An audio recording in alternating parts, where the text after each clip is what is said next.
Hey everybody, it's just my opinion, Bob, and it's October 1st, 2025. I hope everybody's doing well.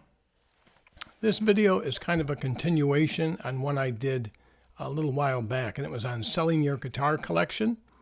I just wanted to give you the experience I just had recently. I call it a Black Swan moment. If you know what a Black Swan is in finance, it's an unexpected event that happens with a chain reaction to it. So before I go into that, though, let me just tell you briefly. When I was in my 30s, late 30s, I began collecting antique toys. It started with a couple, and like everything I do, it spiraled out of control. And I had quite a collection of antique toys, all the way from the late 1800s right up until about the 1980s. And like everybody, like a lot of baby boomers collected things. I had a coin collection. I had a stamp collection. I was big in stamps. Model trains. Even when I was older, and in my 50s, I got into model trains. Lionel, the O gauge, O scale, beautiful stuff. And when we moved and we're going into a condo, it was time to unload a lot of that stuff. I unloaded a lot of my toys, a lot of the common stuff, probably 75% of my collection while I was up in New York. Unloaded all my trains. Unloaded a stamp collection. I bought my Klipsch corner horns with the proceeds from my stamp collection. Then I had to sell the corner horns because they were too big to bring down here. And with age and everything else, I hung on to a lot of certain coins. I hung on to certain pocket watches. I hung on to a lot of stuff that just you collect. And maybe you collect different things too that are special to you, or memories or whatever. And you anticipate leaving them to your loved ones or whatever. And Mary got me a book, or she showed me a book a couple of weeks ago, about 3 weeks ago. And it says, "Nobody wants your stuff." They didn't use the word stuff, but it also began with an S. Nobody wants your stuff. And that is true. It's just like that famous cartoon where the father has got his son, he's got his arm around his son, and he opens up the garage door, and it's loaded right to the front with all this stuff. And he looks at his son and he goes, "Son, someday this will all be yours." And it's like, who wants to leave all that? Who wants to leave that burden to anyone? I sure don't, because my mom left that burden to us. My grandfather left it. It just trickles down. People think they're leaving people something, and it's just a real chore and a job for them to get rid of it. And often they don't know how to get rid of it or where to get rid of it. So it's always best if you can take care of that stuff yourself. So cutting to the chase, I still hung on to some favorite coins. I hung on to some watches, and I hung on to some great antique toys. I said, now I'm in my 70s, and I don't want to leave that to anybody. I've enjoyed it. And just like if you've enjoyed your stuff, you've enjoyed it, now get rid of it. Pass it on. So I found a collectible store. I thought I had stuff. This guy is to the power of 20 compared to what I had. No comparison. And he just buys, and sells. Great, big seller. So I took my toys down there, and I was very satisfied with what I was getting with him. And I asked him if he buys anything else. He said, "Oh, yeah, I buy everything. I buy gold, silver." I said, "What about coins and watches?" Yeah, bring it down, yeah. So I was bringing stuff down to him, and he was buying it. And I said, "I'm, getting rid of this stuff. And then I've got guitars I want to sell. And, well, I'll buy guitars too. I'm a guitar collector." And this, and I said, "Oh, okay, well." So I've gotten rid of probably 80% of my toys. I've got just a few boxes left to bring them. But I started bringing them guitars. And I guess I was kind of overboard. I always tell everybody my guitar collection was 20, and I had some up in New York. Well, altogether, I had 26 guitars. I had 3 up in New York, and I had 23 down here in South Carolina. That included my grandfather's banjo. So I brought him 5 guitars, and I wrote them all down. I showed him what it was. He goes, well, let me look these up. Let me check them out first, this and that. All my stuff is mint. It looks brand new. And you've seen many of the guitars on the videos here. So long story short, he checks everything out and he goes, what do you got to get? Now, these guitars were all paid for. I've gotten my money out of them. I had nothing invested. Everything had been paid for through the sales of hundreds of other guitars. So everything was, whatever I get was for good. So they all came with hard shell cases, and the guitars I picked, they're not important. I told him I wanted $500 each. So he looks at him, he goes, I can't give you $500 each. I'll be lucky if I can get $500. It's not blah, blah, blah, blah, blah, blah, blah. Long story short, he wants to give me $400 a piece. So for the 5 guitars, I took $400 a piece. And I was happy with that because that's all I was looking to get. Before that, I went to Guitar Center. Guitar Center offered me $200 for each one with the hard shell case. Went to the local music store. Local music store offered me $150 with the hard shell case and said they could only take 3 of them. He wanted to pick which ones. So you know what that means. So anyways, I figured, well, geez, I got what I wanted, the $400. This is terrific. And it's not even a guy that sells guitars. He buys collectibles, but he happens to like guitars. So I figured, great. So I bring him in, and I don't know if you can tell or not, but I'm a very honest person.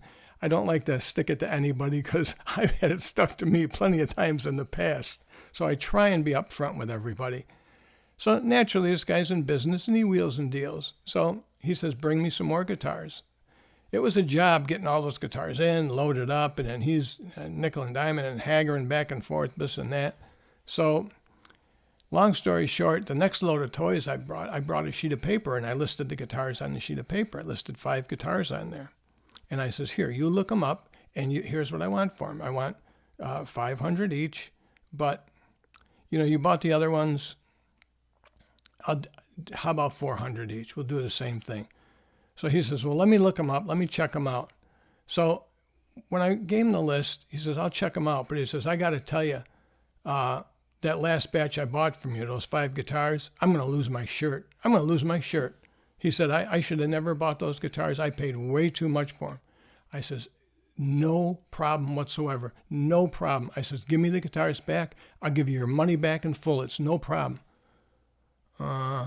No, I can't do that. No, I'm not going to do that. I mean, I bought them. I'm stuck with them. I said, no, you're not. No, you're not stuck with them all. I will buy them back. Here, just let me load them up in the car. I see them all right there. I'll get you the money back. No, but I got to buy more guitars now to make up. So I know this is just a negotiation tactic, all right? And that's how he wants to play it, and that's fine. That's fine. So I bring him the next batch of guitars, another 5. And he gives me $2,000, $400 a piece. I was fine. My actual cost, if I had money into these guitars, the first batch I had $1,600 into it, so I was $400 ahead. This last batch I had $1,500 into it, so I'm $500 ahead. That's if I really had the actual money in it. So I was thrilled, and he's got a bunch of my guitars now. And I sold my grandfather's banjo. The banjo is a 1925. It's a 100-year-old Gibson, and it's aging fast. And my grandfather liked to tinker, like a lot of people did. He used it as a tool. It wasn't an investment. He's got a different back on it. It's not the original back. It's a nice back, but it's not the original. It's got a different truss cover on it. It's not the real one. And long story short, I listed this thing on Reverb forever, and the best I could ever get for it was $1,500. And I got to pay the fees, and this guy wanted me to pay the shipping and blah, blah, blah, blah, blah. I took it down to this guy. I told him I wanted to get $2,000 for it. And he looked at me and goes, Bob, I'll give you $1,500 for it. I says, well, okay. So I figured, what the heck? It's the best I ever had offered, so I'll just take it. It's better for me to take that and give the money and put it in the bank or whatever and earn interest, give it to the kids instead of sticking them with that or my wife with all this stuff and having them try and get rid of it. So I am narrowing my collection down. So here's the hitch. If you've seen my other videos, you know what I have. The condition this guy had was, I only want your real guitars. I want genuine guitars. I don't care what brand they are or how much they cost. I just want real guitars. Don't sell me any copies. I don't want any copies. I said, okay, that works for me, because now I'll tell you the other story. All these guitars, these 10 guitars that I sold him, I have listed on Marketplace. I have listed them over the past week. And over the past week, any guitar, well, all of them, all 10 of them, the highest, you can look on Marketplace and see how many hits you get on your site. I had gotten 13 up to 16 on one. That's how many hits I got. That's how many looks I got for those guitars. But I put an inexpensive one on for I was selling it for $140. I got 30 hits on that. That tells me, people are not spending much and they just want whatever the lower price is. But I still didn't even sell that one. So I sell this guy my 10 real guitars. And actually, I sold him 11 guitars. I threw in that inexpensive one on top of it because it didn't cost me hardly anything. And he was happy. And I was happy. So now I come home and I list a copy. And I put it's all in caps. This is a Gibson copy. This is not genuine. It's a Hummingbird custom Koa. I got it on Marketplace. One day I listed it. It hasn't even been 24 hours, and I've had 520 views on it. Now, what's that tell you? It tells me I can't sell my real guitars, but I can sell the copies. That's what everybody wants. Sad, but true. And a lot of these copies are pretty good guitars, and I think a lot of people are realizing that. So, but that's my Black Swan. I did not expect this guy that buys Matchbox and Hot Wheels and beer signs and all that to buy guitars. So, looks like we got some kind of a commercial popping up on my background there. So, let me just take that off for you. Okay. There we go. So with that said, it started a chain reaction. All of a sudden, I've reduced my collection now. I think my count was a little off. Right now, I'm at, I have 11 guitars here. And I've got 3 up in New York. And 2 of those up in New York are going as soon as I get up there. So I did what I wanted to do in that video I released a while back. I wanted to start selling them off, but it did not go as planned. It did go as planned. I made sure that I had what I wanted right off the bat. I saved what I wanted and what I want to use and let the other stuff go. It's time to let it go. I'm getting older, and the ones I kept are the exact tools I need to satisfy me and make me happy right now. I require nothing more. The only possible thing I can see is if some Black Swan stumbles along, I may buy that, or I don't even think there's a copy right now that I would get. I'm very satisfied, and I'm just going to enjoy playing the guitar with my friends.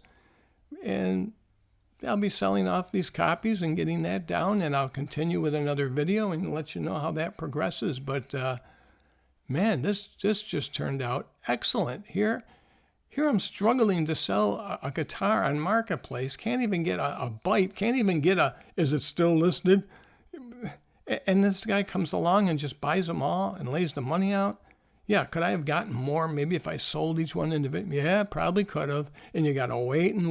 And then what's not right? This guy just cash, but do it all in one big shot. And that's the way to do it. Because as far as I'm concerned, this market is in tough shape right now.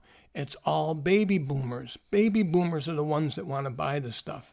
And most of us baby boomers already have what we want.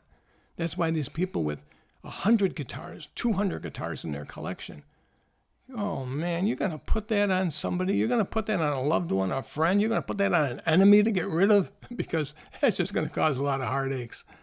And I've seen those stories, and I've experienced those stories, and I don't want that for me. So I'm as happy as a pig in poop right now. Everything's going good. And I just wanted to report what's happening and what I've found. So If you have any questions, leave them in the comments. Until then, I'll be selling off some of these copies that I have, and I'll report back with an update, and that should be the last part of that series as far as selling guitars goes. So it's funny how things work out. So that's life. I'll talk with y'all later.